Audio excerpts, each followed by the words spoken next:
No Metropolitano foi feita uma seleção muito grande, então foi aberto um edital e esse foi o objetivo, foi pedido para que Ricardo pediu claramente que queria uma seleção bastante grande, bastante divulgada, que era um ano eleitoral, então foi feita uma seleção grande e só de inscritos foram mais de 20 mil pessoas, também tem a lista dos inscritos.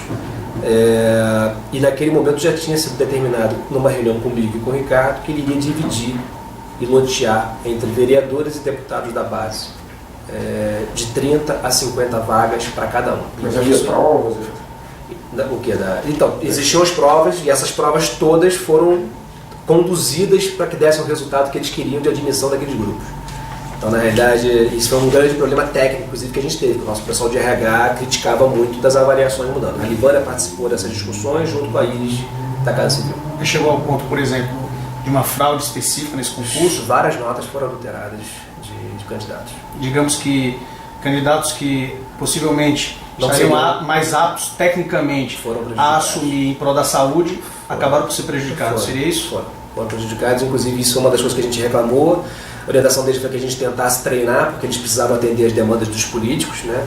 E às vezes a listagem do político que vinha, sei lá, vinha 30 candidatos e os 30 candidatos não tinham um perfil adequado. Mesmo assim, a gente tinha que atender àquela contratação.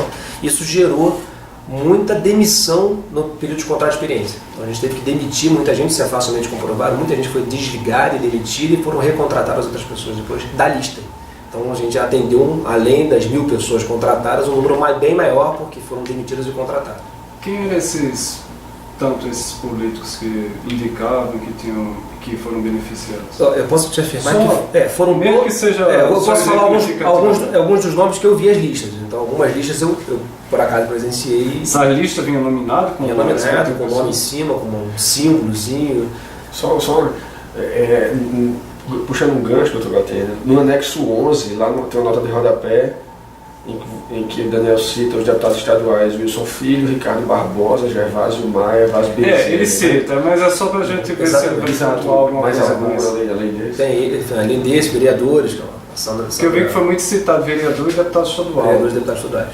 Vereadores de João Pessoa, vereador de Santa Rita, e deputados estaduais da base. E por esse foi um grande motivo. Federal teve algum?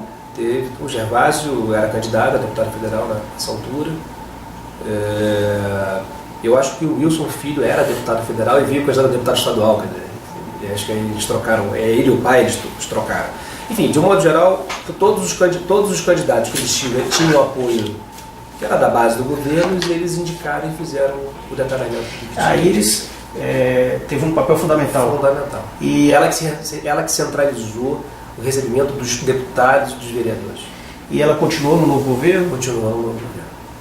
E ela é uma pessoa de extrema confiança de Ricardo Coutinho. Por isso que eu falo que a ligação é intrínseca. Então, confirmando ou refutando, se eu estiver equivocado, o Adilson, então, ele era quem concentrava os pedidos, o que você falou das pessoas fora do perfil.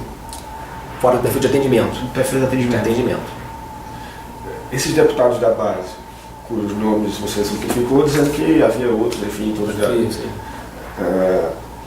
Você chegava a ter contato com eles? Alguns eu conhecia ao longo do tempo. Eu de um modo geral, evitava, até por orientação do Ricardo, de ficar me expondo, né? Ou seja, porque como ao longo do tempo eu comecei com a Cruz Vermelha, depois da Cruz Vermelha a gente expandiu para o IPCEP, tinha um laboratório, então era difícil eu ficar aparecendo. Então eu de um modo geral procurava não aparecer. Agora, porém... Mas era a orientação do Ricardo? Você não ter contato com eles? Para evitar contatos com... Mas por quê? Qual era o principal objetivo que ele me falava? Ou seja, porque com certeza o deputado ia me pedir ABCD, isso era muito comum de pedir alguma coisa. E aí eu vou ter duas soluções. Se eu dissesse sim, eu automaticamente estaria abrindo um canal com um cara que era bom por um lado, mas ruim por outro, que significava que eu faria também no governo. Então exporia o governo. Esse era o pensamento do governo. Se eu falasse não, o cara ia ficar puto. E automaticamente podia querer perseguir a gente na Assembleia, alguma coisa desse tipo. Só uma questão ainda para a gente avançar em relação ao ponto anterior, ainda dessa seleção.